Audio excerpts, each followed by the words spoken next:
Hello beautiful ladies, namaste and welcome back to my channel Makeup Monday मा फेरि पनि स्वागत छ तपाईहरुलाई। आज म एकदमै इन्ट्रेस्टिङ भिडियो लिएर आएको छु। सुरुदेखि लास्ट सम्म एकदमै स्किप नगरिकन हेर्नु होला। It's going to be very interesting, I promise.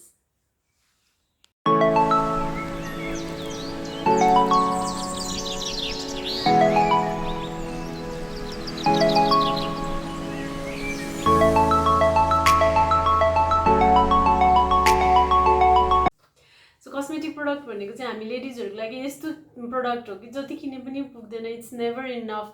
यो पनि छैन जस्तो, त्यो पनि छैन जस्तो, यो पनि चाहिन्छ जस्तो हैन। अनि one of those products is lipstick. Lipstick पनि हामीसँग कति त म्याचिङ होला, कति र्यान्डमली पिक्ड होला, कति युज गरिराखेको होला, कति अनयुज यतिकै ड्रअरमा राखिरा होला।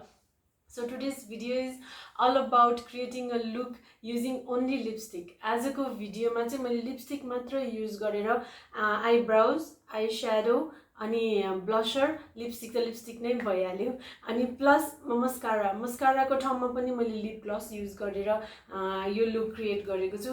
So I am so excited to show you guys मैले कसरी क्रिएट गरेँ भनेर। So let's get started. So usually हामीले हेभी मेकअप गर्दाखेरि चाहिँ यो मोइस्चराइजर र प्राइमर लगाइसकेपछि हामी कलर करेक्टर युज गर्छौं। सो युजुअली डार्क सर्कलमा अनि डार्क स्पट्सहरुमा चाहिँ हामी यो ऑरेन्ज कलर करेक्टर लगाउँछौं।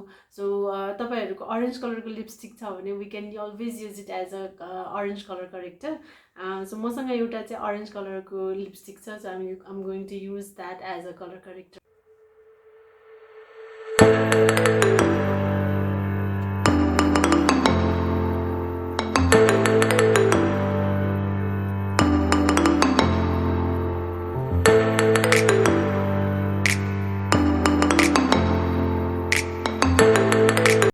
लिपस्टिकलाई मैले चाहिँ ऑरेंज कलर करेक्टर को रूपमा युज गरेँ डार्क स्पट्स, डार्क सर्कलहरुमा, मेरो डिस्कलरेसनहरुमा। सो अब चाहिँ मेरो रेगुलर कन्सिलर र फाउन्डेसन अप्लाई गर्छु।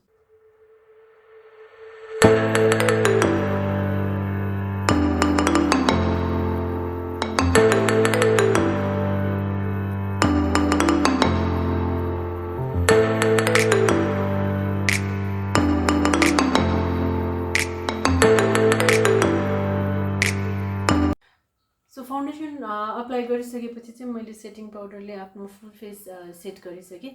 अब चाहिँ नेक्स्ट स्टेप भनेको हाम्रो आईब्राउज। आईब्राउज पनि तपाईसँग डार्क कलरको कुनै लिपस्टिक छ भने त्यसलाई आईब्राउ बनाउनमा युज गर्न सकिन्छ। मसँग चाहिँ यो फार्मेसीको डार्क कलर छ। So I am applying this.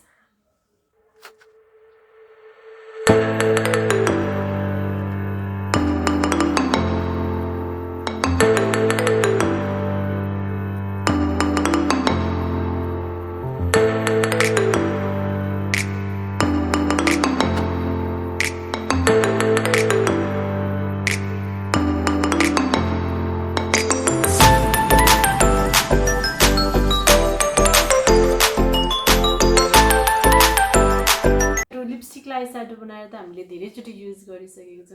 मसँग चाहिँ यो म्याकको पिङ्क कलरको लिपस्टिक छ। सो म चाहिँ यो युज गर्नु गएको छु।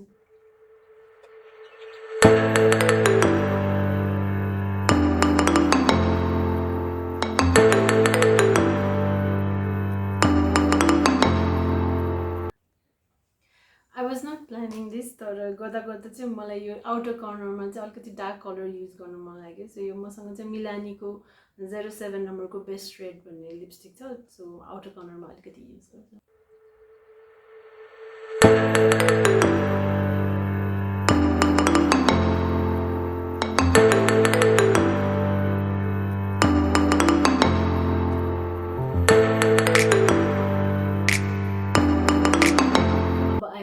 I'll quickly go and do my eyeliner and come back. Okay, so after eyeliner, अब चाहिँ मस्कारा। कहिलेकाहीँ आफ्नो आइजलाई चाहिँ ड्रामेटिक देखाउन मन लाग्छ। सो ड्रामेटिक देखाउनलाई चाहिँ हामीले आफ्नो लिप ग्लसलाई एज अ मस्कारा पनि युज गर्न सक्छौं। सो मैले चाहिँ यो पुरानो आफ्नो मस्काराको वान्डलाई मजाले केही पनि रेसिड्यू बाँकी नहुने गरेर स्याम्पूले धोएर राखेको थिएँ। So I am gonna use my lip gloss as a mascara. Suddenly I realized मसँग रेड कलरको लिप ग्लसहरू चाहिँ सबै म्याटमा मात्रै रहेछ. सो मसँग एउटा वाटर कलरको ससिडोको यो वाटर कलरको लिप ग्लस छ. यो वान मैले त्यसमा डिप गरेँ.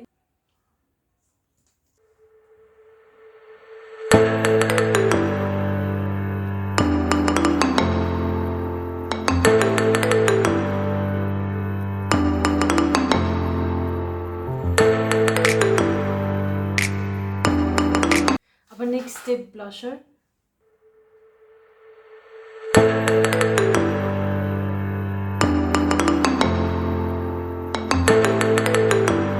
अब लिपस्टिकलाई पनि एज अ ब्लसर त हामीले धेरैचोटि युज गर्छौँ. बच्चा बेलामा हुँदाखेरि हामी कुनै डान्स कम्पिटिसनहरूमा जाँदाखेरि अथवा देउसी भैलो खेल्ने बेलामा लिपस्टिकले ब्लसर त धेरैचोटि लगाइसकेँ.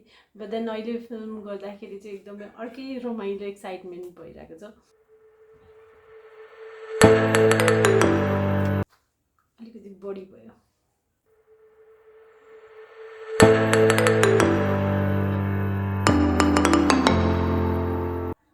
Highlighter.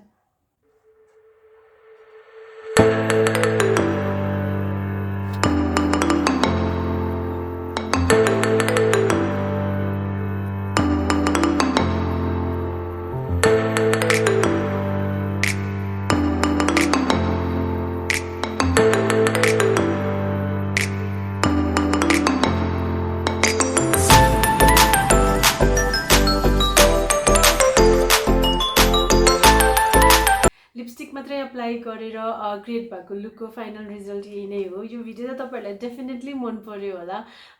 So if you like this video please give it a thumbs up and कुनै कमेन्ट छ भने प्लिज कमेन्ट डाउन बिलो. अनि please do not forget to subscribe to my channel. I will be back with my next one release soon. Till then stay home, stay safe and take care of yourself. By.